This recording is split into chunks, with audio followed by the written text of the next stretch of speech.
I did not imagine myself where I am now. I truly think that at 18, I thought I would be dead by 28.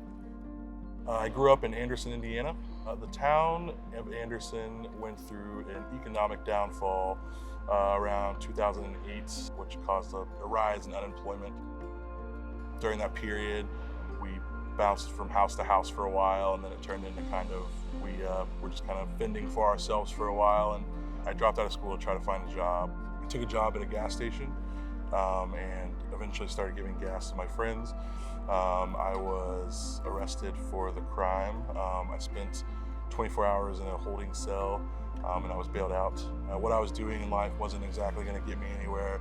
I just started thinking about ways I could turn my life around, and I heard about the Excel Center through a friend that was attending at the time.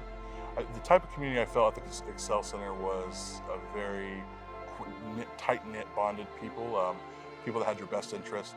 You start to see that you can achieve anything you want to as you slowly start to achieve it. I think people expect success to come overnight, and I was guilty of that. But you chip away at it, and I'm 28, probably doing better than anyone in my family has done in a while. Yeah, it's just surreal.